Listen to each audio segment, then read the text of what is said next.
नमस्कार दोस्तों, स्वागत है आप सभी का आज के मुख्य समाचार के इस वीडियो में, जहां हम आपके लिए लेकर आते हैं देश और दुनिया की तमाम बड़ी खबरें। एक एक करके सभी बड़ी खबरों के बारे में आपको सटीक जानकारी देंगे। बस आप इस वीडियो के साथ अंत तक बने रहें। साथ ही आपसे एक छोटी सी रिक्वेस्ट है कि मुझे इस वीडियो को बनाने में बहुत मेहनत लगती है, तो इस मेहनत के लिए वीडियो पर एक लाइक जरूर कीजिएगा। साथ ही वीडियो के नीचे दिए गए इस लाल बटन को दबाकर चैनल को सब्सक्राइब कीजिए और इस घंटी को भी दबाइए ताकि आपको दिन भर की बड़ी खबरों की जानकारी लगातार मिलती रहे। तो चलिए दोस्तों, एक एक करके सभी बड़ी खबरों के बारे में जान लेते हैं। तो दोस्तों, आज की पहली बड़ी खबर की अपडेट की बात करें तो खत्म होगी महामारी, सुपर वैक्सीन से निपटेगा कोरोना का हर वेरिएंट का नामो निशान, ट्रायल शुरू। जी हां, दूसरी लहर ने भारत को हिला कर रख दिया है। आलम यह है कि लोगों को दवाएं, ऑक्सीजन और हॉस्पिटल में बेड तक न मिला। अब चर्चा तीसरी लहर की है। कोरोना वायरस का नया वेरिएंट डेल्टा 60% ज्यादा खतरनाक बताया जा रहा है। लोगों को आगाह किया जा रहा है कि अब तक दवाई नहीं तब तक ढिलाई नहीं, लेकिन बताया जा रहा है कि इस वेरिएंट पर तो वैक्सीन भी असरदार नहीं है। ऐसे में तीसरी लहर की कल्पना से भी अब डर लगता है। लेकिन अब पूरी दुनिया के लिए अच्छी खबर है, जल्दी महामारी का विनाश हो सकता है। वैज्ञानिकों ने एक ऐसी वैक्सीन ईजाद की है जो कोविड-19 के हर वेरिएंट का मुकाबला करेगी। कोरोना वायरस फैमिली के जितने भी खतरनाक वायरस या होंगे उनको ये वैक्सीन खत्म कर देगी। वैज्ञानिकों ने इसे सुपर वैक्सीन बताया। हालांकि अभी इसे तैयार होने में वक्त लगेगा, लेकिन भविष्य में पैदा होने वाली महामारी को ये वैक्सीन खत्म करेगी। वैज्ञानिकों का दावा है कि वैक्सीन का चूहों पर सफल ट्रायल हो चुका है। जिन चूहों पर इसका ट्रायल किया गया है वो सार्स कोविड और कोरोना के दूसरे वेरिएंट से पीड़ित थे। जल्दी इंसानों पर इसके ट्रायल शुरू होंगे। और अगली बड़ी खबर की बात करें तो होंडा की कारें अगले महीने से हो जाएंगी महंगी। कंपनी कर रही है विचार, कितनी बढ़ेगी कीमत। जी हाँ, होंडा कंपनी अगले महीने से भारत में अपने सभी मॉडल की कारों को कीमतों में बढ़ाने जा रही है। कंपनी के एक वरिष्ठ अधिकारी ने कहा है कि स्टील और बहुमूल्य धातुओं जैसी कि जरूरी चीजों के दाम बढ़ने की वजह से उसे ये कदम उठाना पड़ रहा है। खबर के मुताबिक कंपनी भारतीय बाजार में होंडा सिटी और अमेज सहित कई मॉडल बेचती है। फिलहाल कंपनी ये तय कर रही है कि वो अपने कस्टमर पर वाहन कीमतों में बढ़ोतरी का कितना बोझ डालेगी। कंपनी ने कहा कि हमारा लक्ष्य ग्राहकों के लिए खरीद की लागत को कम रखने का है। अभी हम इस बात पर विचार कर रहे हैं कि एक्स्ट्रा लागत का कितना बोझ खुद वहन करें और कितना ग्राहकों पर डालें। संशोधित कीमतें अगले महीने से लागू होंगी। होंडा के इस कदम के बाद माना जा रहा है कि दूसरी कंपनियां भी इसी राह पर चलेंगी। और अगली बड़ी खबर की बात करें तो 2 घंटे से अधिक इलास्टिक वाले मास्क पहनने पर आ रही है कानों के पीछे सूजन की समस्या। जी हाँ, कोरोना संक्रमण के कारण मास्क हमारे जीवन का हिस्सा बन चुका है। इलास्टिक वाले मास्क के लगातार उपयोग से कान के पीछे के हिस्से में सूजन की शिकायतें आ रही हैं। जिला अस्पतालों में समस्या से पीड़ित सप्ताह में 10 से 15 मरीज पहुंच रहे हैं। अस्पताल में कान, नाक, गला रोग विभाग के चिकित्सा विशेषज्ञ ने कहा है कि कान के पीछे का भाग कमजोर और संवेदनशील होता है। ऐसे में लगातार 2 घंटे से अधिक समय मास्क पहनने से कानों के पीछे दर्द, सूजन की समस्या आ जाती है। इसलिए अधिकतम 2 घंटे बाद मास्क उतारें और थोड़ा रुक कर पहने। लंबे समय तक उपयोग के लिए इलास्टिक वाले मास्क हानिकारक साबित हो रहे हैं। बांधने वाला मास्क बेहतर होता है। वहीं मास्क पहनने के तरीके पर भी ध्यान देना चाहिए। मास्क पहनने के गलत तरीके यानी कि उतारते और पहनते समय मुंह के हिस्से वाले भाग पर ध्यान नहीं देने की वजह से एलर्जी की समस्या आ रही है। और अगली बड़ी खबर की बात करें तो बाजार में आम का जूस पीने वाले सावधान, शोध में सामने आए चौंकाने वाले नतीजे। जी हां, अगर आप बाजार में मिलने वाले डिब्बाबंद आम के जूस का सेवन कर रहे हैं तो सावधान हो जाएं। कंज्यूमर एजुकेशन रिसर्च सेंटर द्वारा किए गए शोध में चौंकाने वाला तथ्य सामने आया है।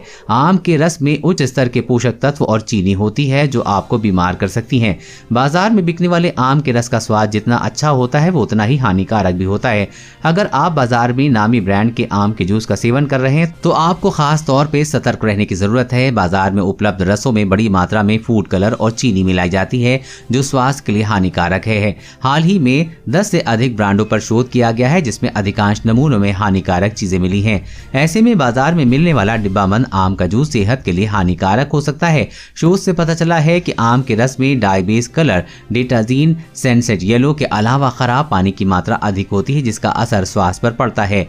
और अगली बड़ी खबर की बात करें तो कोरोना का आंखों पर पड़ रहा है बुरा असर। धुंधला दिखने के साथ सिर दर्द की बड़ी परेशानी। जी हां, कोरोना वायरस का संक्रमण जितना फेफड़ों को नुकसान पहुंचा रहा है उतना ही शरीर के अन्य हिस्सों को भी इसका असर देखने को मिल रहा है। कोरोना से ठीक हो चुके मरीजों में धुंधला देखने या फिर सर में दर्द की शिकायत बढ़ती जा रही है। कोरोना मरीजों के साथ ही जो लोग पिछले काफी समय से घर के अंदर ही बैठकर काम कर रहे हैं उनमें भी आंखों को लेकर समस्या बढ़ती जा रही है। डॉक्टरों के मुताबिक पिछले साल की तुलना में आंख के रोगों की संख्या में दोगुनी हो गई है। डॉक्टर ग्रोवर के मुताबिक कोरोना से पूरी तरह से ठीक हो चुके लोगों में सिर दर्द की शिकायत देखी जा रही है। ऐसे मरीजों की जांच के बाद उन्हें न्यूरो और नेत्र रोग विशेषज्ञों के पास भेजा जाने लगा है। हमें जानकारी मिली है कि आंख कमजोर होने के कारण ही मरीजों के सिर में दर्द हो रहा है। कोरोना का असर क्योंकि शरीर के हर अंग पे पड़ता है, इसलिए आंखों को भी पहले की तुलना में तेजी से कमजोर हो रही हैं। इसके साथ ही जिन मरीजों ने कोरोना के दौरान स्टेरॉइड का इस्तेमाल किया है, उनकी आंखों पर भी बुरा असर पड़ा है। और अगली बड़ी खबर की बात करें तो चीन से तनातनी के बीच बड़ा फैसला, भारतीय सेना ने हटाए जाएंगे 4 दशक पुराने लड़ाकू विमान। जी हां, सीमा विवाद को लेकर चीन से जारी तनातनी के बीच भारतीय सेना ने पूर्वी लद्दाख समेत विभिन्न सीमाओं पर तैनात 40 साल पुराने लड़ाकू विमानों को बदलने का फैसला किया है। इसके लिए प्रक्रिया शुरू की गई है, लेकिन इन्हें बदलते बदलते भी अभी भी 2-3 साल लग जाएंगे। ये बुलेट प्रूफ वाहन होते हैं जिनमें हथियार भी फिट रहते हैं तथा युद्ध क्षेत्र में सैनिकों का आवागमन, जवाबी हमलों आदि के लिए बेहद सुरक्षित माने जाते हैं। सेना के सूत्रों ने बताया है कि इन वाहनों का निर्माण देश में ही करने का निर्णय लिया गया है। सेना के सूत्रों के अनुसार हर बटालियन को युद्ध अभियानों के दौरान सैनिकों के सुरक्षित आवागमन के लिए इस प्रकार के कॉम्बैट व्हीकल बनाए जाते हैं। सेना के लिए करीब 1700 ऐसे वाहन हैं, लेकिन इनमें से ज्यादातर 1980 के दशक के BMP व्हीकल हैं जो रूस से लिए गए थे। बाद में कुछ वाहन ऑर्डिनेंस फैक्ट्री ने भी बना कर दिए थे, तब से यही चल रहे हैं। अब इसकी जगह फ्यूचरिस्टिक इन्फेंट्री कॉम्बैट व्हीकल खरीदे जाएंगे। और अगली बड़ी खबर की बात करें तो बिहार सरकार का बड़ा फैसला, अब हफ्ते में 4 दिन होगा टीकाकरण। जी हां, बिहार में कोरोना टीकाकरण अब सप्ताह में 4 दिन ही होगा, जबकि 2 दिन नियमित टीकाकरण किया जाएगा। वहीं रविवार को अब विशेष परिस्थिति में ही टीकाकरण होगा। इस नए आदेश का असर कल राज्य भर में हुए टीकाकरण पर भी दिखाई दिया। 8 जिलों में टीकाकरण नहीं हुआ, जबकि 5 जिलों में 100 से भी कम टीके लगे। टीकाकरण के काम में लगे हजारों लोगों को भी इस नए आदेश से राहत मिलेगी। हालांकि अगले 6 महीने में 6 करोड़ लोगों को टीका देने का लक्ष्य पाने के लिए अब राज्य में टीकाकरण की रफ्तार और तेज करनी होगी। राज्य में अब सोमवार, मंगलवार, गुरुवार और शनिवार को ही टीकाकरण किया जाएगा। जिले में मिली जानकारी के सूत्रों ने माने तो राज्य सरकार समिति के इस नए आदेश पर कई जिलों में अमल भी शुरू कर दिया है।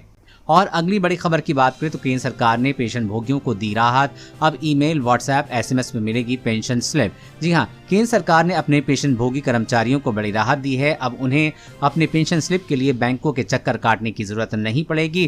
केंद्र सरकार के पर्सनल डिपार्टमेंट ने पेंशन जारी करने वाले बैंकों को आदेश दिया है कि वो पेंशनरों की पेंशन स्लिप उनके मोबाइल नंबर पर SMS और ईमेल के जरिए भेज सकते हैं। साथ ही व्हाट्सएप के जरिए भी पेंशन स्लिप भेजी जा सकती है। केंद्र सरकार ने कहा कि बैंक इसके लिए पेंशनर्स के रजिस्टर्ड मोबाइल नंबर पर इस्तेमाल करें। केंद्र सरकार के इस फैसले से 62 लाख केंद्रीय पेंशनरों को राहत मिलेगी।